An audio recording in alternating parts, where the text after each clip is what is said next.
నమస్కారం, welcome to ASC news. మంత్రి నారా లోకేష్ చొరవతోనే అనంతపురానికి రెవెన్యూ ప్రాజెక్టు వచ్చిందని, పునరుత్పాదన విద్యుత్తుకి ప్రకాశం, రాయలసీమ జిల్లాలు అనుకూలమని విద్యుత్ శాఖ మంత్రి గొట్టిపాటి రవికుమార్ అన్నారు. గుంతకల్లు నియోజకవర్గంలో రెవెన్యూ ప్రాజెక్టు నిర్మాణానికి శంకుస్థాపన కార్యక్రమాన్ని ఏర్పాటు చేయగా మంత్రి నారా లోకేష్తో పాటు విద్యుత్ శాఖ మంత్రి రవికుమార్ హాజరై భూమి పూజ చేశారు. అనంతరము మంత్రి రవికుమార్ మాట్లాడుతూ పెట్టుబడిదారుల్లో ముఖ్యమంత్రి చంద్రబాబు విశ్వాసం నింపారని, రాష్ట్రంలో 100 గిగావాట్ల ఉత్పత్తి సీఎం చంద్రబాబు లక్ష్యం అన్నారు. 20 లక్షల ఉద్యోగాల కల్పన దిశగా కూటమి ప్రభుత్వం అడుగులు వేస్తుందన్నారు. కూటమి ప్రభుత్వం ఏర్పడిన తర్వాత మంత్రి నారా లోకేష్ దావోస్ పర్యటనలో రెవెన్యూ ఎనర్జీ ప్రతినిధులతో ఒప్పందం చేసుకుని 22,000 కోట్ల పెట్టుబడులతో ప్రాజెక్టును ఏపీకి తీసుకువచ్చారని మంత్రి రవికుమార్ చెప్పారు. వైసీపీకి కూటమి ప్రభుత్వం చేస్తున్న అభివృద్ధి సంక్షేమం కనిపించడం లేదా అని మంత్రి ప్రశ్నించారు. వైసీపీ చెప్పే అబద్ధాలు ఎవరూ నమ్మటం లేదని, సీఎం చంద్రబాబు నేతృత్వంలో రాష్ట్రం అభివృద్ధి చెందుతుందన్నారు. దాదాపు 22,000 కోట్ల పెట్టుబడితోటి సోలారు, విండే కాకుండా బ్యాటరీ స్టోరేజ్ కూడా ఈ ప్రాంతానికి రావడం జరుగుతుంది అన్నమాట.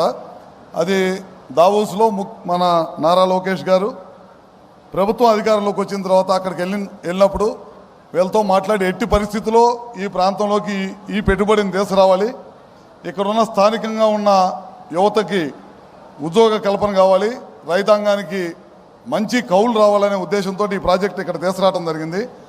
అదేవిధంగా మన ప్రభుత్వం అధికారంలోకి వచ్చిన తర్వాత గాంధీనగర్లో ప్రధానమంత్రి గారి అధ్యక్షన ఒక మీటింగ్ జరిగితే చంద్రబాబు నాయుడు గారు అక్కడికి వెళ్ళినప్పుడు దాదాపు 7-8 మంది రాష్ట్రాలకు సంబంధించిన ముఖ్యమంత్రులు కానీ మిగతా వాళ్ళు కానీ చాలా పెద్ద ఎత్తున అక్కడికి రావడం జరిగింది.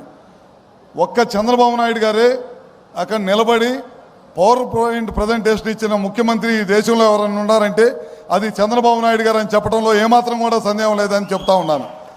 ఆ రోజు బిగిన అయిన ఈ ప్రయాణం మీ అందరికీ తెలియంది కాదు. మనం రాష్ట్ర విభజన అయిన తర్వాత తెలుగుదేశం పార్టీ అధికారంకి వచ్చిన తర్వాత 7,000 మెగావాట్లు సోలార్ విద్యుత్తుని, విండుని ఈ ప్రాంతానికి తీసుకొచ్చాం. రాయలసీమ ప్రాంతంలో మనం పెట్టాం.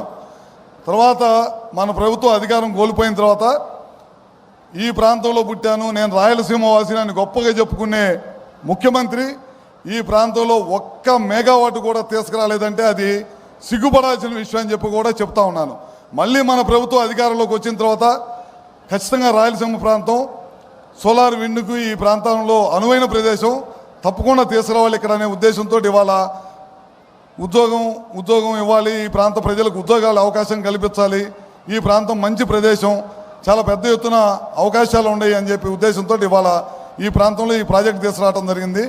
ఇందాక చూసి ఉంటారు మీరు, ఇందాక టీవీలో ప్లే చేసినప్పుడు ప్రధానమంత్రి గారు మాట్లాడారు. దాదాపు 500 గిగావాట్లు మన భారతదేశంలో తీసుకురావాలంటే ఆ రోజు చంద్రబాబు నాయుడు గారు చెప్పారు 100 గిగావాట్ల పైన మన ఆంధ్ర రాష్ట్రంలో తీసుకొస్తాం. రాయలసీమ, ప్రకాశం జిల్లాల ప్రాంతం అనువైన ప్రదేశం, ఆ ప్రాంతాల్లో తప్పకుండా తీసుకొస్తాం అని చెప్పి తీసుకురావడమే కాకుండా చాలా పెద్ద ఎత్తున ఈ పాటికే ఇప్పుడు రెన్యూ ఎనర్జీ వాళ్ళు 22,000 కోట్లు పెట్టుబడి పెడుతుంటే మొన్న మధ్య లోకేష్ గారి దగ్గర ఇంటికి వచ్చి టాటా పవర్ కూడా 7,000 మెగావాట్లు పెట్టుబడి పెడతామని చెప్పి తీసుకొచ్చి దాదాపు 50,000 కోట్ల రూపాయలు పెట్టుబడి తీసుకొచ్చారన్నమాట. అట్లా ప్రతి ఒక్కరు కూడా ఈ ప్రభుత్వం మీద నమ్మకంతో చాలామంది ఎవరైతే ఈ రాష్ట్రం నుంచి వెళ్ళిపోయారో గత ప్రభుత్వం దెబ్బకి వాళ్ళందరూ కూడా మళ్ళీ ఈ ప్రాంతానికి వస్తున్నారని చెప్పి కూడా సభాముఖంగా మీ అందరూ గౌరవంగా చెప్తా ఉన్నాం. అదే కాకుండా ఈ ప్రభుత్వం అధికారంలోకి వచ్చి 11 మాసాలు అయింది. చాలామంది మనందరికీ తెలుసు ఏం చేశామో ఈ 11 నెలల్లో మీ అందరికీ తెలియదు కాదు. దాదాపు పెన్షన్లు ఇస్తున్నాం, దాదాపు 4,000 పెన్షన్లు, 4,000 ఇస్తున్నాం, 6,000 ఇస్తున్నాం, కొంతమంది 15,000 రూపాయలు పెన్షన్ ఇస్తున్నాం, కొంతమంది 10,000 రూపాయలు పెన్షన్ ఇస్తున్నాం. నాకు తెలిసి భారతదేశంలో ఏ రాష్ట్ర ప్రభుత్వం ఇవ్వలేని పెన్షన్స్ ఒక్క ఆంధ్ర రాష్ట్రంలో కూటమి ప్రభుత్వం నారా చంద్రబాబు గారి నాయకత్వంలో మాత్రమే ఇస్తామని చెప్పి కూడా సగౌరవంగా మీ అందరికీ తెలియజేస్తూ ఉన్నాం.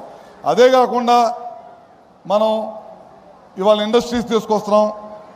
లోకేష్ గారు ఒకటే పెట్టుకున్నారు, మనం పాదయాత్ర చేసేటప్పుడు చాలామంది యువతులు అందరూ కూడా వచ్చి అన్న మేము చదువుకున్నాం, మాకు ఉద్యోగ అవకాశాలు కావాలి, మేము ఉద్యోగాల కోసం బయట రాష్ట్రాలు పోతుంటే చిన్న చూపు చూస్తున్నారు, మేము పక్కన ఉన్న బెంగళూరు, మెడ్రాసు లేకపోతే హైదరాబాద్ వెళ్ళాల్సి వస్తుంది, మన రాష్ట్రంలో ఉద్యోగ కల్పన తీసుకురావాలని చాలామంది కోరారు.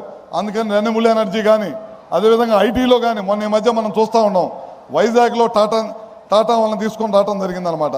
అట్లా ప్రతి చాట కూడా ఎవరో ఒకరిని తీసుకొని వచ్చి ఉద్యోగ కల్పన చేయాలనే ఉద్దేశంతో 20 లక్షల ఉద్యోగాలు కల్పన చేయాలనే ఉద్దేశంతో వాళ్ళు ఈ కార్యక్రమాలన్నీ చేస్తున్నాం అని చెప్పి కూడా మీ అందరికీ తెలియజేసుకుంటూ, రాబోయే రోజుల్లో కూడా ఏ విశ్వాసంతో ఈ కుటుంబ ప్రభుత్వానికి ఇంత పెద్ద ఎత్తున మెజార్టీ ఇచ్చారో ఆ విశ్వాసాన్ని ఏమాత్రం కూడా సన్నగిల్లకుండా చాలా పెద్ద ఎత్తున పనులన్నీ కూడా చేస్తామని చెప్పి కూడా మరొకసారి సభాముఖంగా తెలియజేసుకుంటూ, ముఖ్యంగా నారా లోకేష్ గారు అధికారం చేపట్టిన తర్వాత నుంచి ఒకటి దృష్టిలో పెట్టుకున్నాను, మనం ఉద్యోగాలు కల్పించాలి. కష్టపడి తల్లిదండ్రులు వ్యవసాయం చేసి పిల్లల్ని చదివించుకుంటా ఉన్నారు, ఒక పూట తినక పిల్లల్ని చదివిస్తూ ఉన్నారు. మనం ఉద్యోగ అవకాశాలు తప్పకుండా కలిగిస్తారనే ఉద్దేశంతో వాళ్ళు ఈ కార్యక్రమం తీసుకొస్తా ఉన్నాం. మీరు చూసి ఉంటారు, మొన్న ఈ మధ్య ఈ ప్రోగ్రాం ముందు చాలా పెద్ద ఎత్తున ప్రకాశం జిల్లాలో రిలయన్స్ వాళ్ళని తీసుకొచ్చాం. దాదాపు 500 ప్లాంట్లు పెడతా ఉన్నారు, గ్యాస్ సిబిజీ గ్యాస్ ప్లాంట్లు. దాని ద్వారా కూడా ఒక ప్లాంట్కి వచ్చేతలకి దాదాపు 500 మంది పైచీలకు డైరెక్ట్గా కానీ ఇండైరెక్ట్గా ఉద్యోగాలు తీసుకొచ్చే కార్యక్రమం తీసుకొచ్చాం అనమాట. ఇట్లా ఎక్కడ చూసినా సరే మనం ఇండస్ట్రీ తీసుకురావాలి. రైతాంగంతో పాటు రైతులతో వ్యవసాయంతో పాటు ఉద్యోగ కల్పన, పిల్లలు ఉద్యోగాలు ఇస్తే కనుక ఏమాత్రం కూడా ఇబ్బంది లేకుండా రైతుల్లో మనోధైర్యం వచ్చేది. వాళ్ళ పిల్లలు ఉద్యోగాలు చేస్తా వాళ్ళతో రోడ్లు పిలిచారు. అదేవిధంగా గ్యాస్ ఇస్తూ ఉన్నాం. రేపు రాబోయే రోజుల్లో పిల్లలు చదువుకోవడానికి ఖచ్చితంగా మళ్ళీ ఆ రోజు ముఖ్యమంత్రి గారు ఏదైతే చెప్పారో ఇంటికి ఒక పిల్లాడికి ప్రతి పిల్లాడికి కూడా 15,000 ఇస్తూ ఉన్నారు. అది తప్పకుండా చేస్తాం. రైతులకు కూడా ఏదైతే మాట ఇచ్చారో అవన్నీ కూడా తప్పకుండా చేస్తామని చెప్పి కూడా సభాముఖంగా ఈ ప్రభుత్వం కట్టుబడి ఉండదని కూడా సభాముఖంగా మీ అందరికీ తెలియజేసుకుంటూ, అదేవిధంగా రెన్యూ కంపెనీ వాళ్ళు ఇక్కడికి వచ్చి చాలా పెద్ద ఎత్తున పెట్టుబడిని పెడుతున్నందుకు వాళ్ళ కంపెనీకి కూడా పేరున అభినందన తెలియజేసుకుంటూ, ఈ ఎంఓయూ చేసుకోవడమే కాదు, తొందరలో ఈ ప్లాంట్ ఇక్కడ తీసుకొచ్చి ఇక్కడ ఈ ప్రాంత ప్రజలకు ఉపయోగపడే విధంగా చేయాలని చెప్పి కూడా ఉపయోగపడేటట్టు చేయాలి. ఈ చుట్టుపక్కల ఉన్న గ్రామస్తులకు ఉద్యోగ అవకాశాలు కల్పించాలని చెప్పి కూడా మరొకసారి కోరుకుంటూ,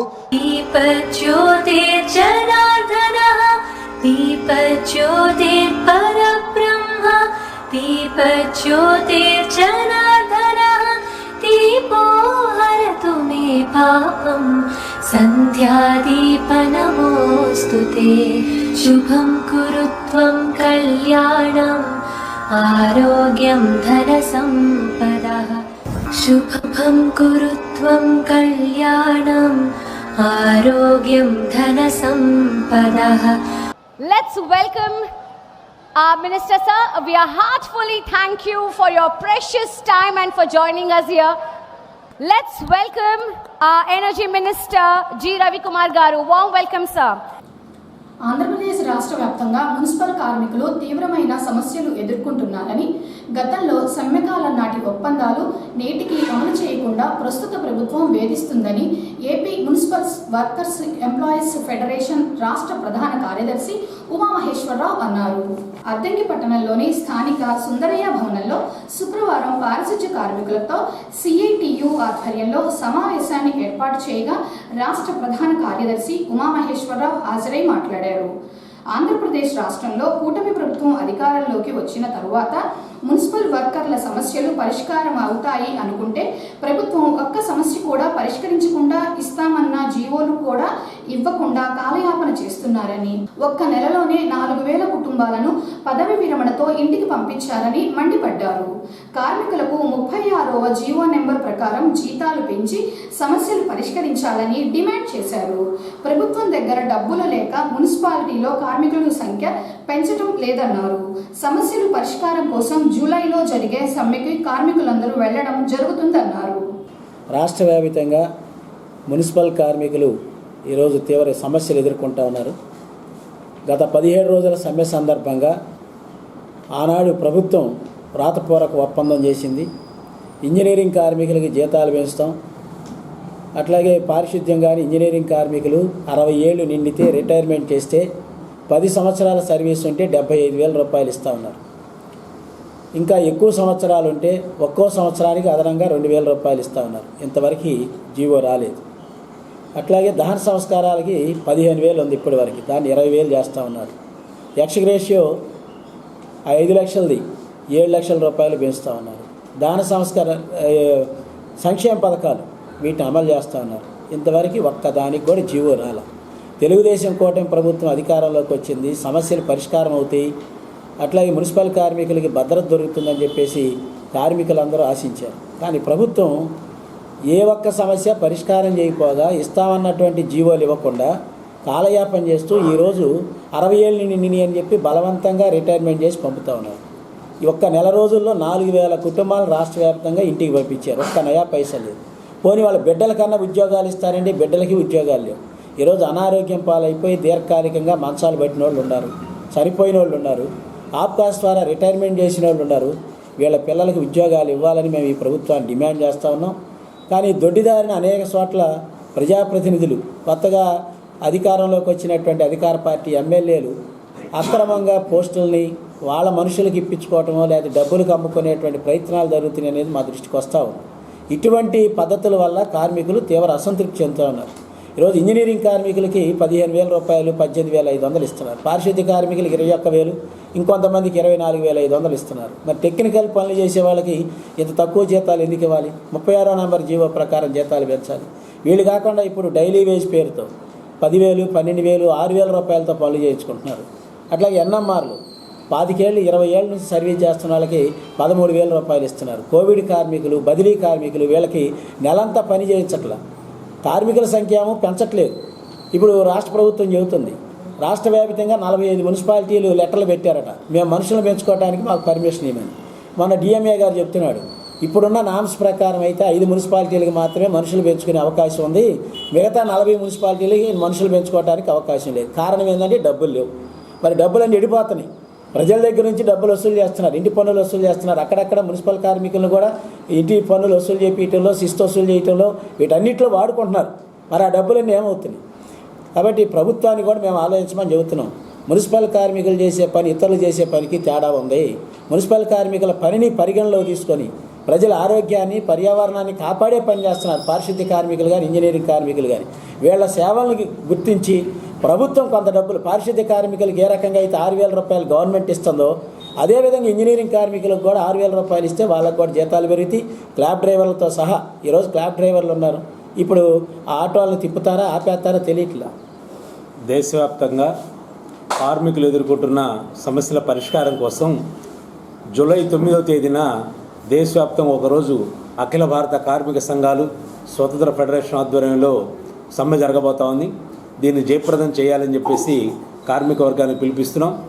కేంద్రంలో అధికారంలోకి వచ్చిన నరేంద్ర మోడీ ప్రభుత్వం ఈరోజు కార్మికులకు వ్యతిరేకంగా 29 కార్మిక చట్టాలని 4 కోడ్లుగా మార్చి రాబోయే కాలంలో కార్మిక వర్గాన్ని అన్నింటినీ కూడా పెట్టుబడిదారులకి బానిసలుగా మార్చే పద్ధతిలో చట్టాలను మార్పు చేస్తుంది. ఈ చట్టాలని వెంటనే ఉపసంహరించుకోవాలని, ఈ 4 కోడ్లు రద్దు చేయాలని చెప్పేసి డిమాండ్ చేస్తూ ఈ సమ్మె జరగబోతోంది. రాష్ట్రంలో కూడా రాబోయే కాలంలో అన్ని కార్మిక సంఘాలు కూడా కలుపుకొని ఈ సమ్మెకి సన్నద్ధంగా కార్మికులు సన్నద్ధం చేయాలని చెప్పి సేటుగా భావిస్తూ ఉన్నాం. ఇప్పటికే రాష్ట్రంలో 11 నెలల నుంచి అధికారంలో ఉన్న ప్రభుత్వం కార్మిక వర్గ సమస్యల పరిష్కారం కోసం ఎటువంటి చర్యలు తీసుకోలేదు. కనీసం కార్మిక సంఘాలతో కూర్చొని మాట్లాడటానికి కూడా ఈ రాష్ట్ర ప్రభుత్వం సిద్ధం కావట్లేదు. రాష్ట్రంలో అనేక సంవత్సరాల నుంచి పోరాటాలు చేస్తున్నారు కార్మిక వర్గం తమ సమస్యల పరిష్కారం కోసం. ఈ ప్రభుత్వం వస్తే సమస్యల పరిష్కారం అవుతాయని చెప్పేసి అంగన్వాడీలు, ఆశాలు, మిడ్ డే మీల్స్, వివిధ కార్మిక సంఘాలన్నీ కూడా పోరాటం చేస్తూ ఉన్నాయి. మేము ఇప్పుడు అధికారంలోకి వస్తే కార్మికుల సమస్యల పరిష్కారం చేస్తామని చెప్పి ఆ రోజు ముఖ్యమంత్రి హామీ ఇచ్చారు. అంగన్వాడీలు పోరాటం చేస్తుంటే ముఖ్యమంత్రి గారు కుప్పంలో టెంట్ దగ్గరకు వచ్చి మేము అధికారంలోకి వచ్చినప్పుడు సమస్యల పరిష్కారం చేస్తామని చెప్పాడు. ఈరోజు 11 నెలలు అంగన్వాడీ జీతాలు ₹1 పెంచలా, వాళ్ళ సమస్యల పరిష్కారం చేయాల. అందుకని ప్రభుత్వం కార్మిక వర్గ సమస్యల పరిష్కారం కోసం దృష్టి పెట్టాలని చెప్పి సేటుగా డిమాండ్ చేస్తున్నాం. కాని పక్షంలో రాబోయే కాలంలో కార్మిక సంఘాలతో చర్చించుకొని ప్రభుత్వానికి వ్యతిరేకంగా పోరాటానికి సన్నద్ధం అవుతామని చెప్పేసి తెలియజేస్తూ జూలై 9వ తేదీ జరుగుతున్న సమ్మెలో కార్మిక వర్గం భాగస్వామ్యం కావాలని చెప్పేసి విజ్ఞప్తి చేస్తాం.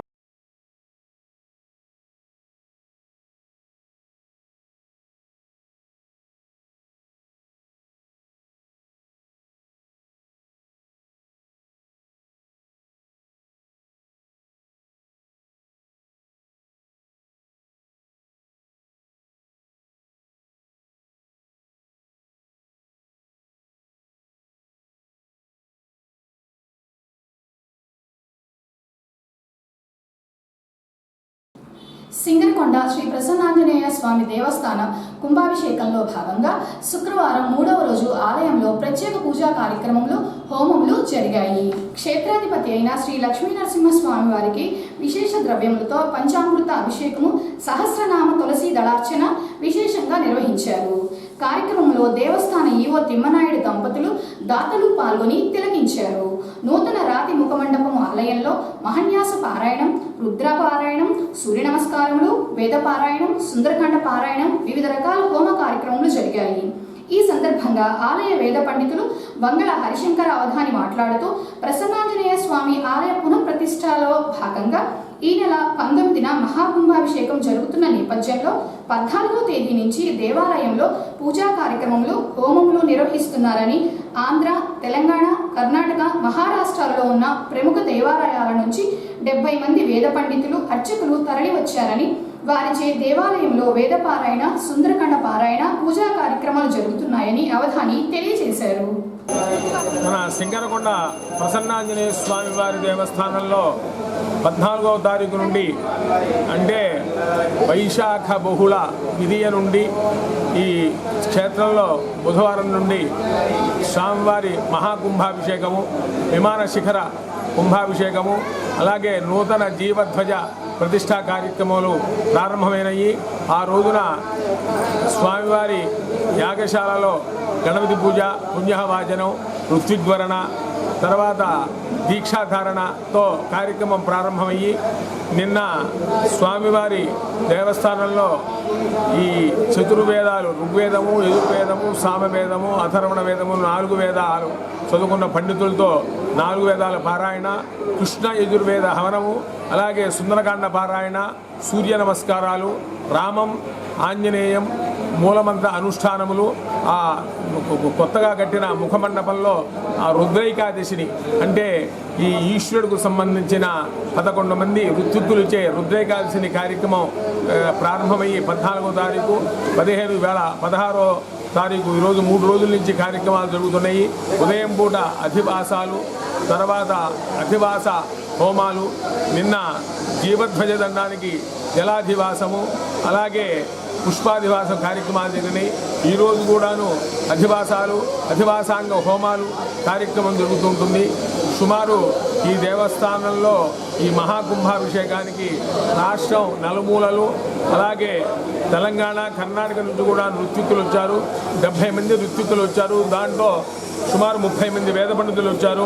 మన విశాఖపట్నం కనక మహాలక్ష్మి, అన్నవరం దేవస్థానం, కాళహస్తి దేవస్థానం, ద్వారకా తిరుమల దేవస్థానం, పెదకాకాని, అలాగే కోటప్పకొండ, నెల్లూరు రంగనాయక స్వామి దేవస్థానం సుమారు వివిధ ప్రాంతాల నుంచి వచ్చిన పేద పండితులు, ఋత్విక్కులు మొత్తం ఈ కార్యక్రమంలో 70 మంది ఋత్విక్కులు పాల్గొంటున్నారు. మా అర్చక స్వాములు మేము కాకుండా ఈ కార్యక్రమం ఈ 19వ తారీఖు నాడు ఉదయం మహాకుంభాభిషేకం, పూర్ణాహుతి, శ్రీ శ్రీ శృంగేరి జగద్గురు పీఠాధిపతులు శ్రీ విధుశేఖర భారతీ స్వామి వారిచే మహాకుంభాభిషేకం జరుగుతుంది. తర్వాత స్వామివారి చేత మూల విరాట్కి అభిషేకం, తర్వాత పూర్ణాహుతి కార్యక్రమం, తర్వాత స్వామివారి అనుగ్రహ భాషణం దేవస్థానం ఎదురుగా ఉన్న వేదిక మీద స్వామివారి అనుగ్రహ భాషణం జరుగుతుంది. ఈ పీఠంలో జగద్గురు ఆదిశంకరాచార్యుల పాదాలకి పాద పూజా కార్యక్రమం 18వ తారీఖు నాడు రాత్రి 8:30కి పాద పూజ కార్యక్రమం జరుగుతుంది. 19 మధ్యాహ్నం కూడాను భిక్షావందనము, పాద పూజ కార్యక్రమం జరుగుతుంది. ఈ కార్యక్రమంలో ఈ కుంభాభిషేక కార్యక్రమంలో 50 మంది పాల్గొని స్వామివారి తీర్థప్రసాదం స్వీకరించి స్వామి అనుగ్రహం పొందవలసిందిగా కోరుతున్నాము.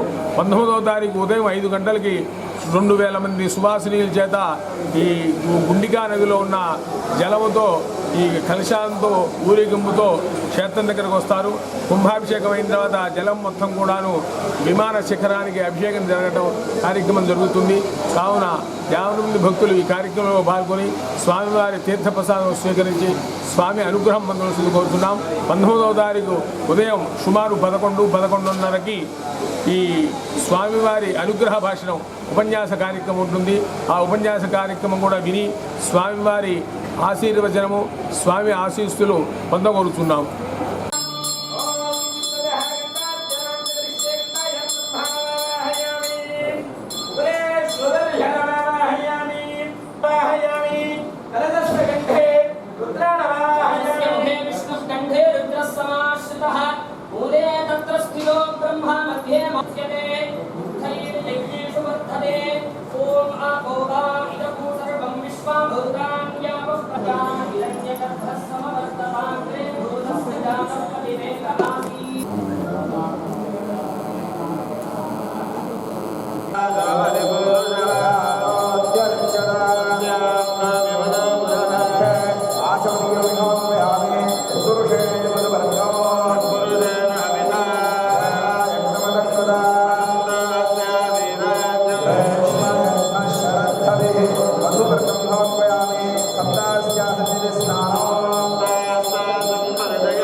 सर्वस्याप्यै सर्वस्य जित्यै सर्वमेव तेन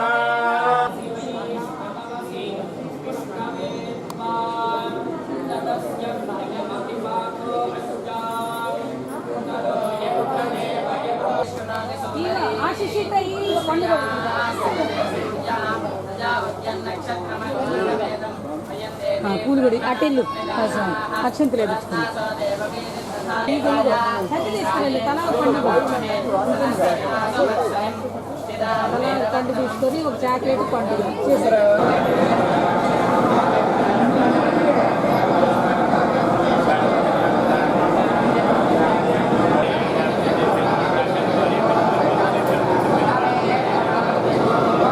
కరెంట్ లేదా ఏమైంది కరెంట్?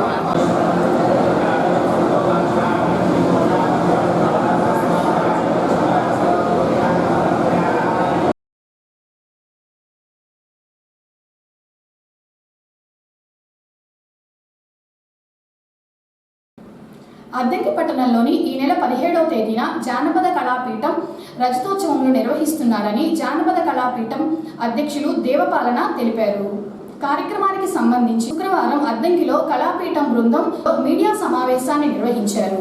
ఈ సందర్భంగా వారు మాట్లాడుతూ అద్దంకిలో గత 25 సంవత్సరాల నుంచి ఎంతో శ్రమతో అందరినీ కలుపుకొని జానపద కళాపీఠం వార్షికోత్సవంలో నిర్వహిస్తూ వస్తున్నారని, అందులో భాగంగా ఈ నెల 17వ తేదీన శనివారం అద్దంకి పట్టణంలోని స్థానిక బంగ్లా రోడ్లో జానపద కళాపీఠం రజతోత్సవంలో నిర్వహిస్తున్నారని, శనివారం ఉదయం బౌద్ధం జానపద ఉపన్యాసం, సాయంత్రం కోలాటం డప్పు విన్యాసం, సభా కార్యక్రమములు, రాత్రికి జ్యోతి శ్రీరాములు స్మారక సాహిత్య పురస్కారము, వీరవల్లి రంగయ్య యశోదమ్మ స్మారక కళా పురస్కారం, పద్మభూషణ గుర్రం జాషువా స్మారక సాహితీ పురస్కారం, మర్రెడ్డి వెంకటరెడ్డి స్మారక కళా పురస్కారం నలుగురికి అందజేయనున్నారని, అనంతరము జానపద కళాపీఠం ఆత్మీయ సన్మానం ఉంటుందన్నారు.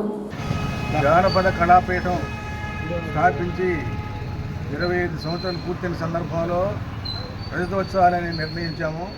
ఈ సందర్భంగా ప్రజలందరికీ కూడా ఆహ్వానం పలుకుతా ఉన్నాము. ఉదయం పూట సెమినార్లు చర్చా వేదికలో బౌద్ధము జానపదం అనే అంశాలపైన లబ్ధప్రస్తుతమైనటువంటి యూనివర్సిటీస్లో ఆచార్యులు ఉండేటువంటి వాళ్ళు వస్తారు. దాని గురించి చర్చా వేదికలో మన వాళ్ళు ఉపన్యసిస్తారు. తర్వాత సాయంకాలం ర్యాలీ ఉంటుంది. ఆ ర్యాలీలో డప్పు విన్యాసాలు, సంప్రదాయ నాట్యాలు, కోలాటాలు జరుగుతూ ఉంటాయి. సాయంకాలం 7 గంటల నుంచి సభ ప్రారంభమవుతుంది. మా యొక్క కోశాధికారి శ్రవణ్ కుమార్ గారు, అలానే ప్రధాన కార్యదర్శులు చంద్రమౌళి మార్కెట్ చెప్పినట్లుగా ఆంధ్ర రాష్ట్రంలో కాకుండా రాష్ట్రేతర ప్రాంతాలకు తెచ్చినటువంటి వాళ్ళు కూడా ఆ వేదికల పైన సన్మానాలు అందుకున్నారు. దేవి తిరుమలరావు గారు, కళ్యాణరావు గారు, ఆనందన్న గారు ఇటువంటి ప్రముఖులైనటువంటి అందరూ కూడా ఇచ్చేసి ఉన్నారు. కాబట్టి ఉడతా భక్తిగా అందరూ కూడా సభ్యులందరూ కూడా సహాయ సహకారం అందిస్తూ ఉన్నారు. ఆర్థికంగా చేదోడు వాదోడుగా అందరూ కూడా మన బిడ్డల్లాగానే సహకరిస్తూ ఉన్నారు. ఈ సందర్భంలో భవిష్యత్తులో కూడా ఈ జానపద కళాపీఠం కొనసాగాలని చెప్పని ఆకాంక్షిస్తున్నాము. ఈ సందర్భంలో మరి చిన్నవాళ్ళు కూడా విజ్ఞప్తి ఏమిటంటే ఎవరైనా సరే ఆసక్తి కలిగినటువంటి వాళ్ళు, ఉత్సాహం కలిగిన వాళ్ళు, జానపద కళల పట్ల ఆసక్తి కలిగినటువంటి వాళ్ళు భవిష్యత్ కార్యక్రమాలను చేపట్టాలని చెప్పని మనసారి కోరుకుంటా ఉన్నాము. అంటే పెద్దవాళ్ళు అయిపోయాం కాబట్టి దాన్ని కూడా ఆలోచన చేస్తారని చెప్పని రేపు సభలు అయిన తర్వాత ఆ విజ్ఞప్తి చేస్తూ ఉన్నాము.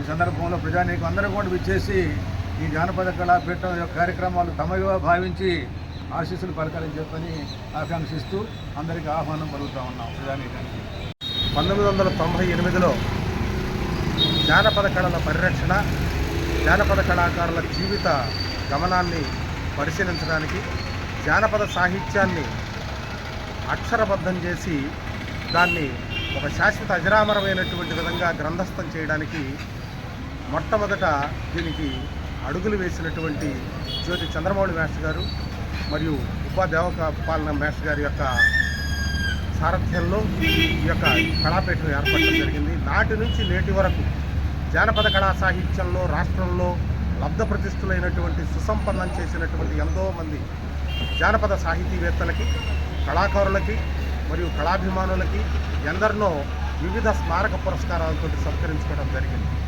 ఈ 25 సంవత్సరాల వేడుకలు అంగరంగ వైభవంగా జరగాలనేటువంటి ఉద్దేశంతో మరి కాటమరాజు కథల్ని 300 కథల్ని అద్భుతమైనటువంటి సాహిత్యంలో అక్షరీకరించినటువంటి తంగిరాల వెంకట సుబ్బారావు గారి పేరు మీద ఈ యొక్క వేదికను ఏర్పాటు చేయడం జరిగింది. ఈ యొక్క వేదిక మీద మరి జానపద శ్రీరాములు గారి ఆచార్య జ్యోతి శ్రీరాములు గారి స్మారక కళా పురస్కారాన్ని, అదేవిధంగా గుర్రం జాషువా గారి స్మారక కళా పురస్కారాన్ని, మారెడ్డి వెంకటరెడ్డి గారి స్మారక కళా పురస్కారాన్ని, అదేవిధంగా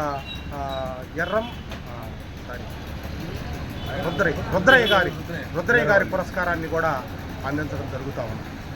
ఈ సందర్భంగా ఈ యొక్క కార్యక్రమాన్ని దిగ్విజయం చేయవలసిందిగా అందరినీ కోరుకుంటూ జానపద కళాపీఠానికి వందనాలు సమర్పించుకుంటున్నాను.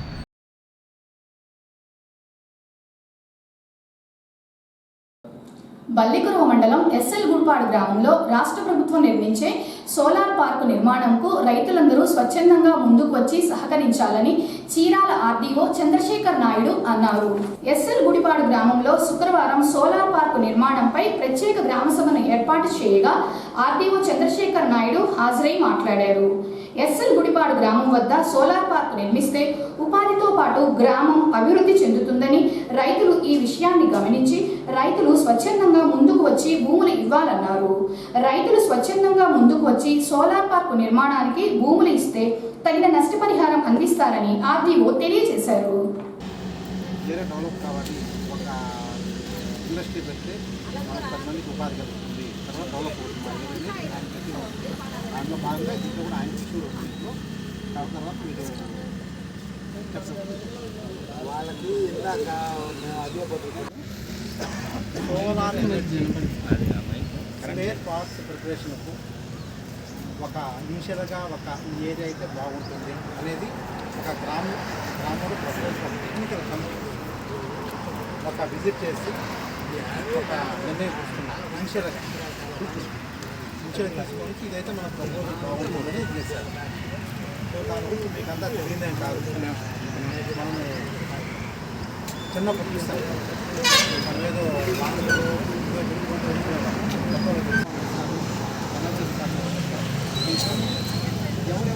ఓనర్ నిర్ధారించడానికి వస్తారు. దానిపైన మీకు అవగాహన ఇచ్చాం మేము. దానిపైన మీ అభిప్రాయాలు అవగాహన మీకు ఇంట్రాక్ట్ అవ్వడానికి వచ్చాం.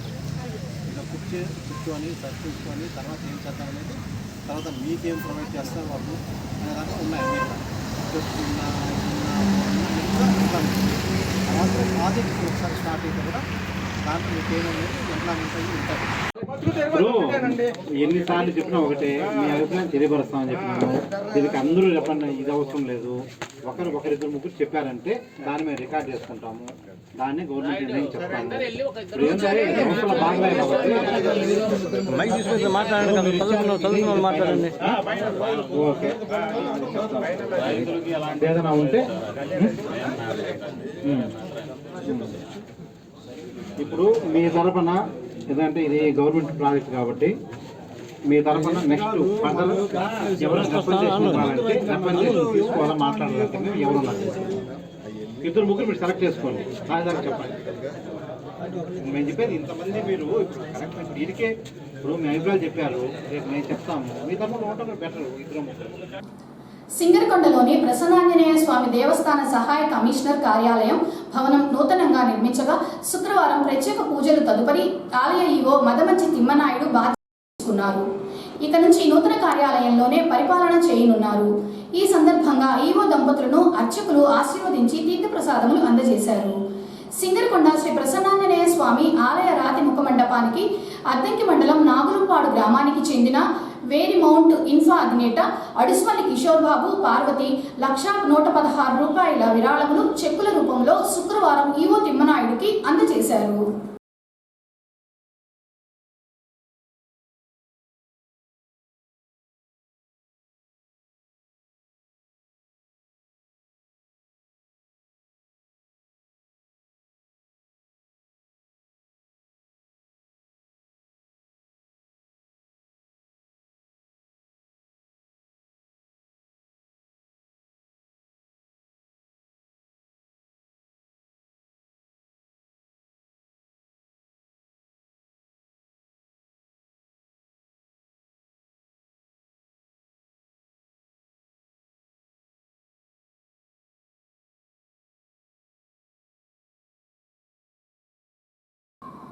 అద్దంకి పట్టణంలోని సంజీవ్ నగర్లో జరుగుతున్న కుట్టి మిషన్ శిక్షణా కేంద్రాన్ని MPDO Singaiah, deputy MPDO Prasad కలిసి పరిశీలించారు.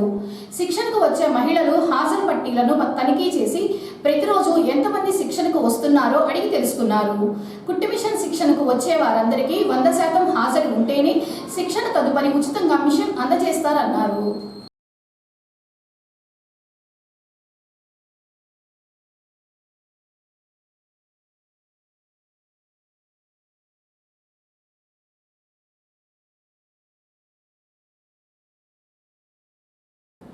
ఏసీ న్యూస్ ఇంతటితో సమాప్తం. నమస్కారం.